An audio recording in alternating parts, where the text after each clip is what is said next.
Hello mga kalakay! Good morning po sa ating lahat. Ang oras po ngayon ay mag-alas 9 ng umaga. Ako po ay sobrang excited po dahil sa kaninang umaga ay nakita namin ang aming channel na monetize na po ang Galpo TV at sobrang saya po namin sapagkat sa loob lamang po ng 4 months naming pag-upload ng video ay naabot namin ang 4,000 watch hours at 1,000 subscribers na hinahanap ni YouTube para ma-monetize ang channel namin.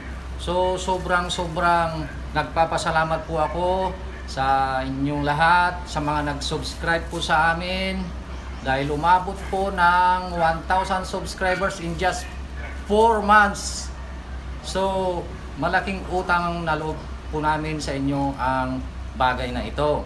Kaya sa ngayon ay exaggerated po si Calpo na gumawa ulit ng mga video na ating panunuorin.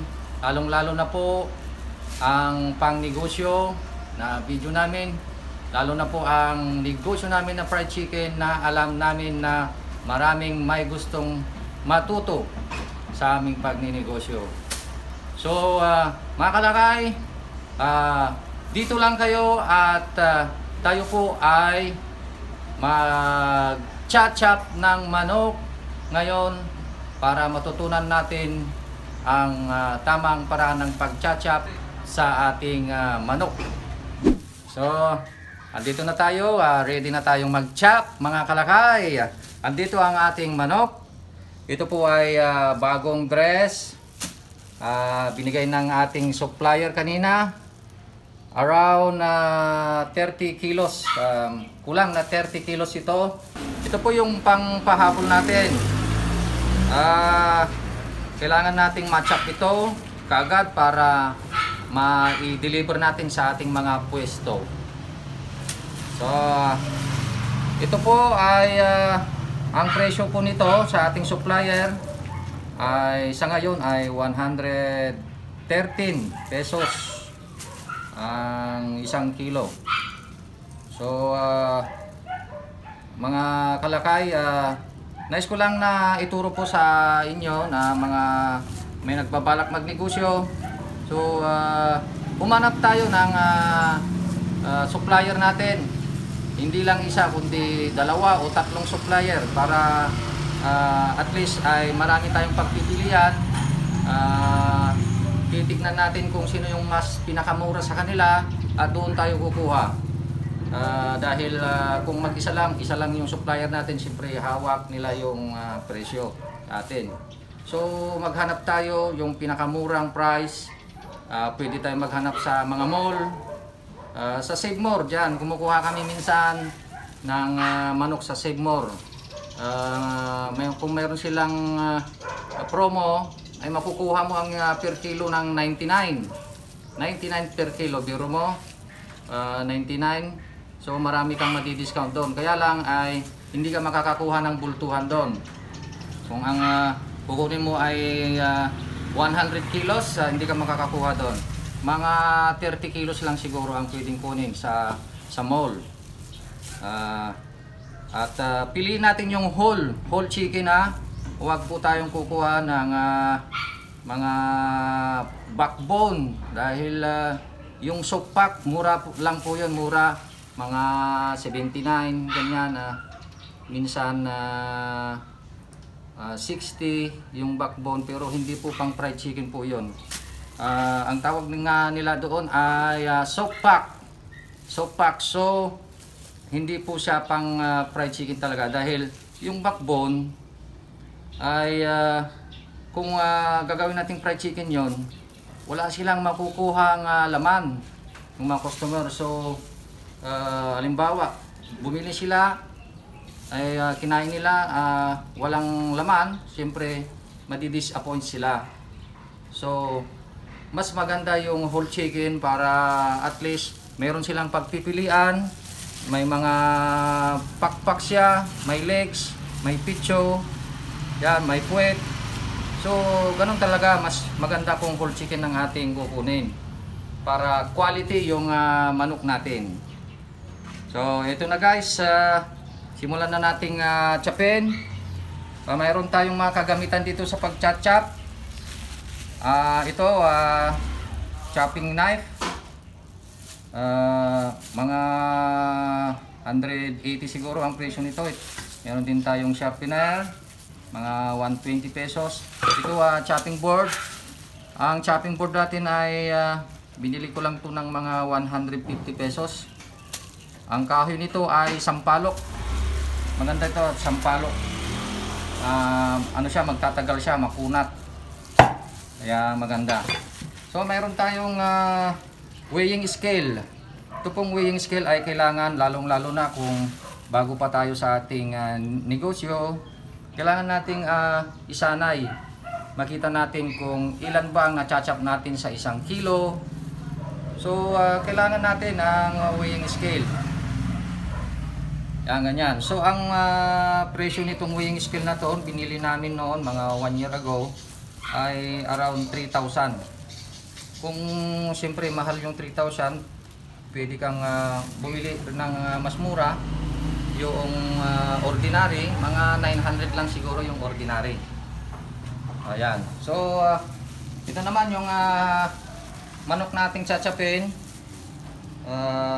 Ang ideal na kilo ng manok na pang fried chicken ay yung 1 kilo, 1.1 or 1.2. Kagaya nito siguro. Yan, 1.18. So yan ang ideal na laki ng manok.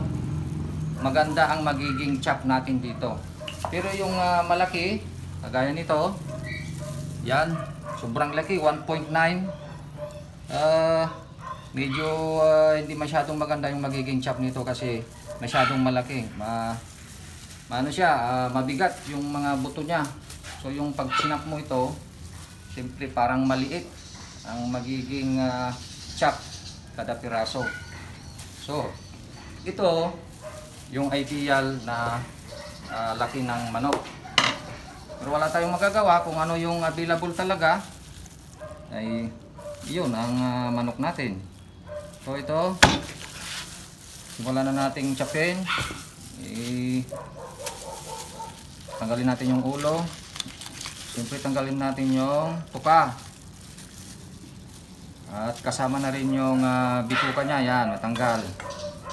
Yan.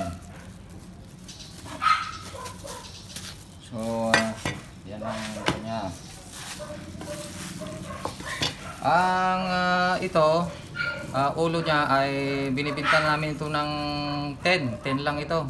Pero pagka ginawa mong barbecue ito, magiging 15 pesos yata ang benta nila sa barbecue. Sa amin 10 lang ito.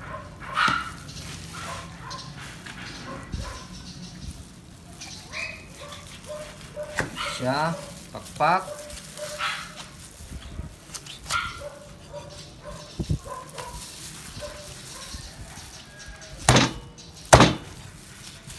Legs.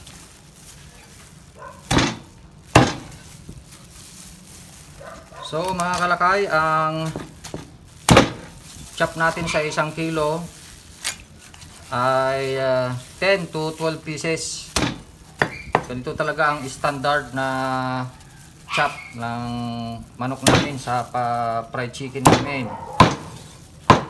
Kailangan tansyahin natin na magiging 10 to 12. Hindi bababa sa 10 at hindi lalagpas sa 12.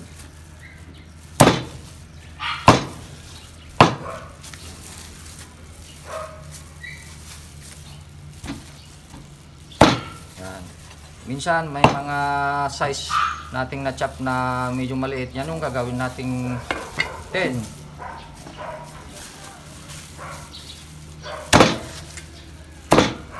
Ayan yung chicken butt. Ayun, may ano siya, tanggalin natin yung bituka sa weight niya.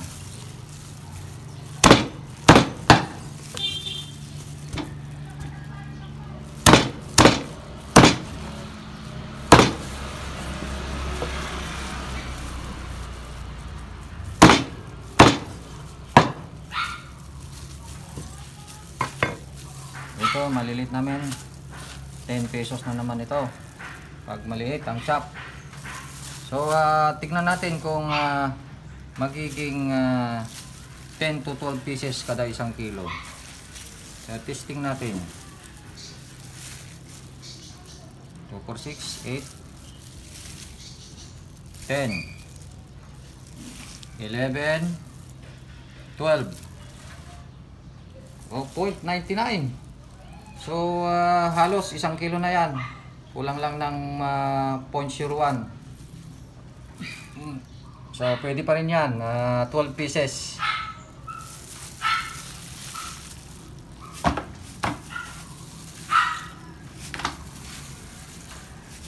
Bukan din naman nating chapin itong oversize. Yung sinasabi ko kanina na oversize. Medyo mas mahirap chop ang oversize.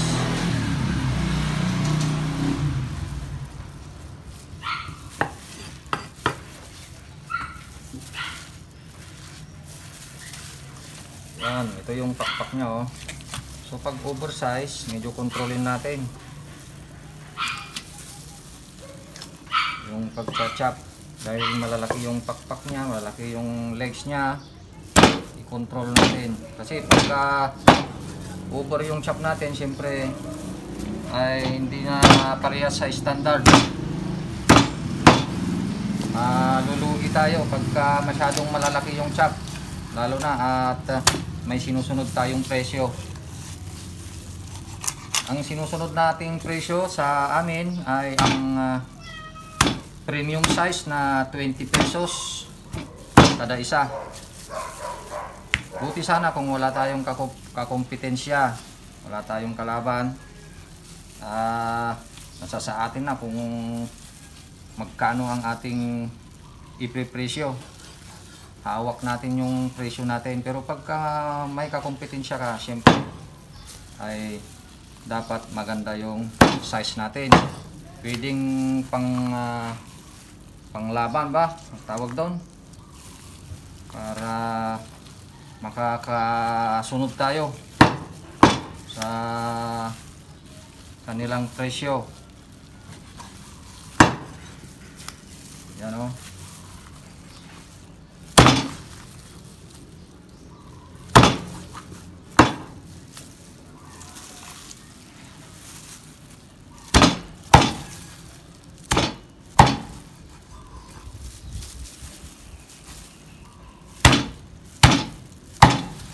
Alam nyo mga kalakay, yung tao namin na taga-chop kasi nakabakasyon, hindi na nakabalik dahil na lockdown na siya. Na umuwi siya sa ibang probinsya, hindi na siya nakakabalik ngayon dahil lockdown nga. Mahirap ang bumalik, maraming mga requirements, kaya hindi pa siya nakabalik.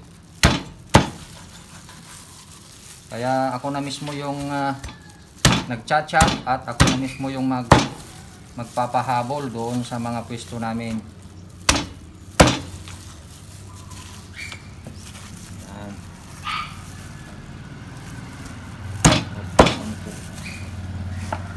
So ito ulit yung chop natin na tagdo 20 sa oversize na manok.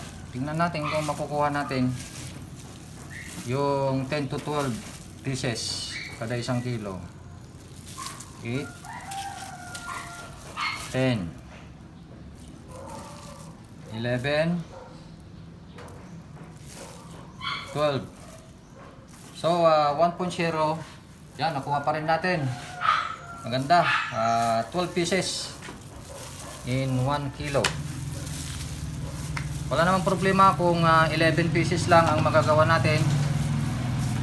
Yun ang basta umabot lang ng 10 to 12, ayos na yon.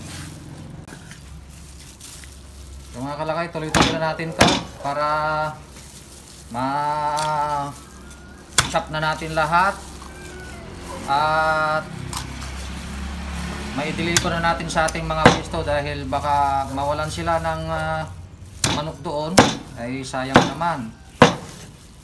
Kailangan meron silang mailuto kaagad.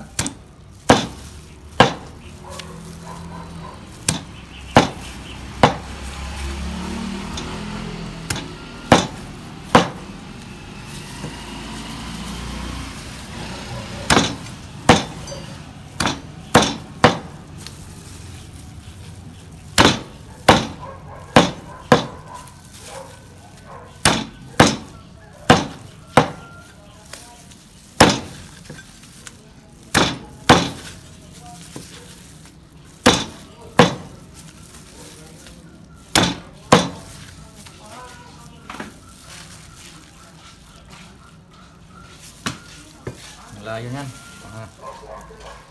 Tanggalin ko na ito para mas madali.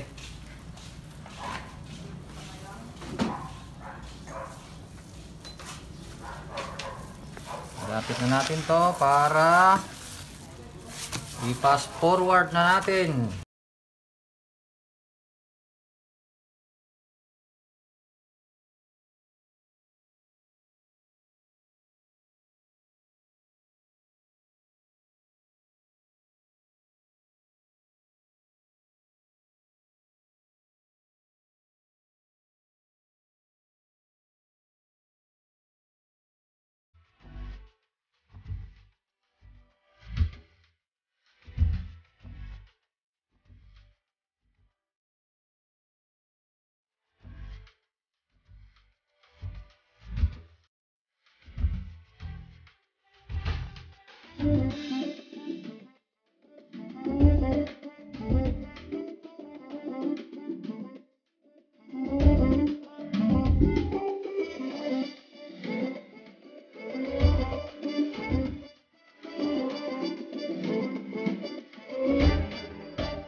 Malapit nating matchap lahat ang 30 kilos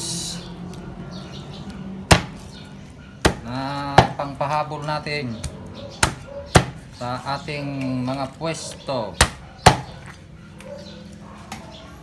The last one.